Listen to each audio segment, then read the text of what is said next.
Hey guys, welcome to Boxing Squared for boxing news and views from around the internet. Dillian Whyte and Dominic Breazeale, just when that fight will be held, it's the big question now.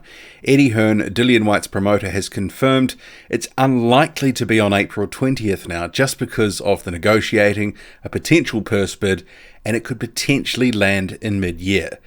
And if it does land outside of April 20th, then what happens with that card? So I'll get to that in this video. And the potential solution is a potential fight between Derek Chisora and Joseph Parker. They could headline that card. Does that mean it will be pay-per-view? Well, we'll get to that. Buckle in. Let's go. So Eddie Hearn is giving an interesting update regarding Dillian Whyte and Dominic Breazeale. That has been ordered by the WBC.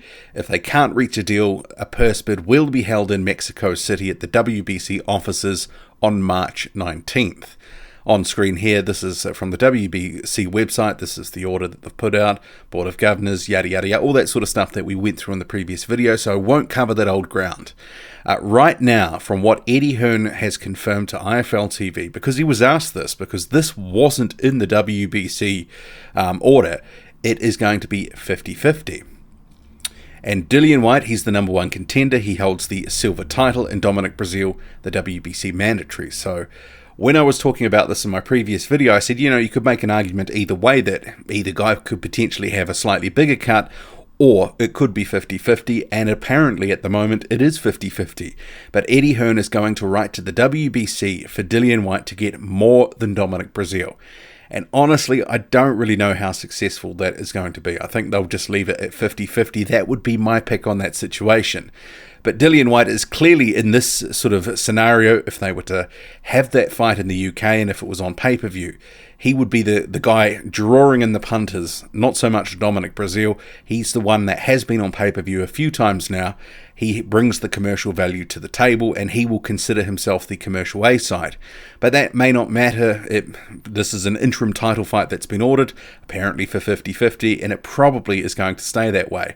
But we'll have to see what the WBC comes back with, and if we don't hear anything else on the situation, we can probably assume that Eddie Hearn's letter, which he's going to send to the WBC, hasn't had any traction.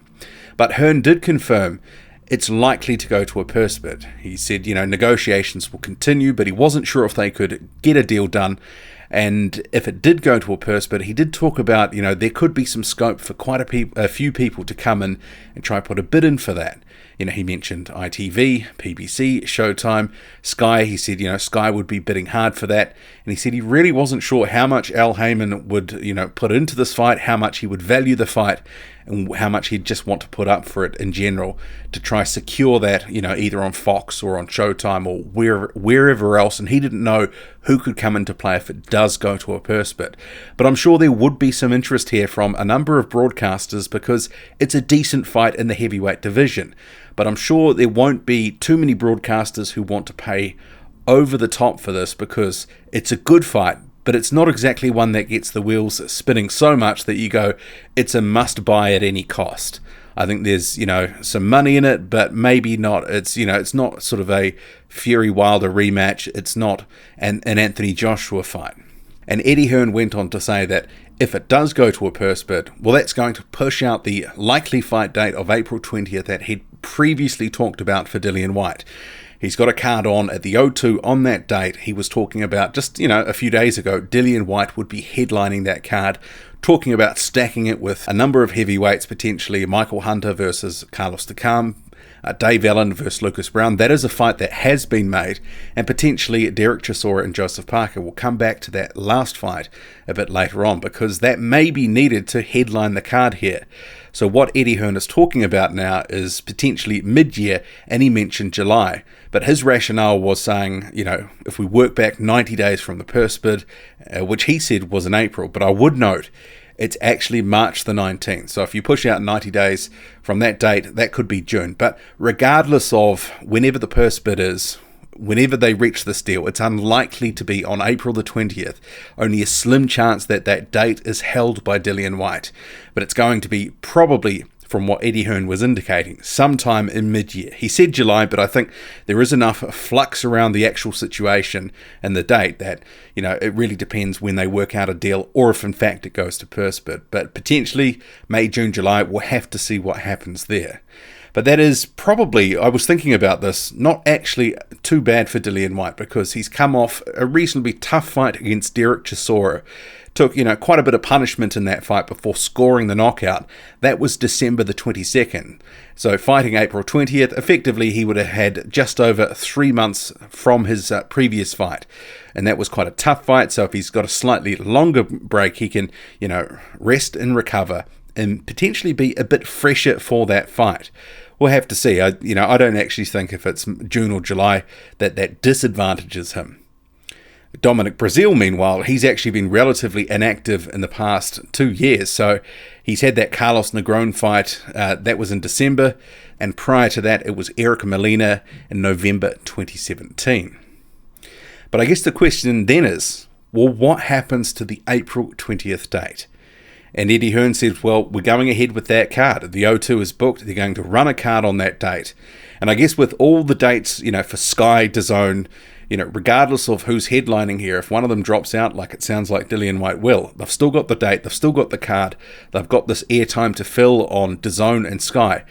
The show must go on.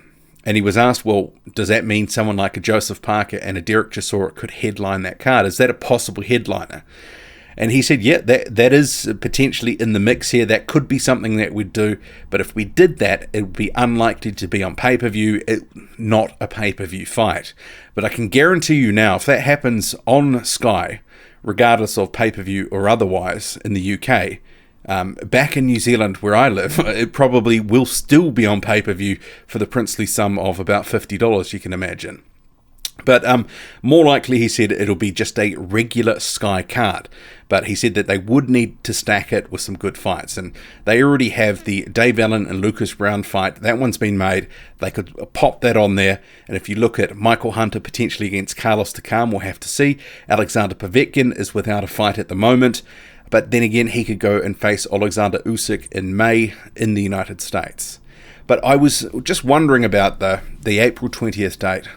If it's not a pay-per-view card, if Joseph Parker and Derek Chisora aren't seen as that sort of draw to pull in something worthy enough for pay-per-view, is there enough money on that card to secure what they would be looking for? And it also got me thinking about Derek Chisora's promotional status. Is he still working with David Haye? What's his relationship and connections with Eddie Hearn at the moment? Is Chisora even, one, interested in that fight, but two, could they negotiate to a deal? Because Chisora, he's coming off a fight where he would have got paid relatively well. And Joseph Parker, he's just been on pay-per-view back in New Zealand, knocking out Alexander Flores in 3 rounds. He's used to certain money. So, remember, he was on pay-per-view Anthony Joshua, several $1 million, with Dillian Whyte, another 7-figure payday, and he would have got paid relatively well for the Flores performance. And even prior to that, a number of the other fights, he's been on pay-per-view back in New Zealand, 7-figure paydays, Andy Ruiz. Also, Hughie Fury, when that one was in the UK, that was a 7-figure payday. So there is a bit of a case to say, if it's just on a regular Sky, would the pot be enough to secure that type of fight for the headliner? Certainly a question. I'm not sure there would be. Even as it was, there was the question, if there was a Dillian Whyte pay-per-view on April 20th and Parker and Chisora was on the undercard, that fight's been mooted, was there enough money in it for that undercard as well? Because they have certain money that they'll be wanting to get in the ring. And there's only a pot that's, so big, and will it be able to accommodate the main event plus all the other undercard fights as well? You'd have to wonder. So, and even Parker's team itself has said repeatedly in the last couple of weeks, we're willing to fight anyone, but the caveat is if the deal is right. And that seems to be the war cry at the moment from Team Parker. So we'll have to see if that happens. Parker himself has said he's very interested in that fight, but if it's the right deal, they'll take that. So I don't know if there's going to be enough money in that Sky card to get a deal done. But if it's not them, that kind of leaves that card a little bit open-ended. Who could headline there? I mean, there's a few other options within the Matchroom stable, but a lot of that talent is already booked up for other fights or will be earmarked for, say for example, some of the cards coming up, like the June 1st Jarrell Miller and Anthony Joshua card in the United States. And I guess the other thing to consider is, even if there was the money available to have Chisora and Parker as the headliner, is there enough interest for them to be a headliner? You have to sort of step back and go, while these guys are relatively well liked, Parker has lost 2 of his last 3. Chisora just brought up his 9th loss in a knockout loss to Dillian Whyte. Do they have enough juice and stock right now to headline their own card on April the 20th? It's a question. I'm a big Joseph Parker fan, but I'm a realist as well. His stock is down at the moment. Fighting Alexander Flores on December 15th in New Zealand, it didn't really sort of, make too many waves within the heavyweight division. It was a confidence builder and nothing more. And Derek Chisora, obviously, he fought well, but he was beaten. Again, he stepped up to, world level and came up short. Ultimately knocked out in the 11th round of that fight. Sure, he put up a good performance, but I do wonder, is there enough interest to have that as the headliner?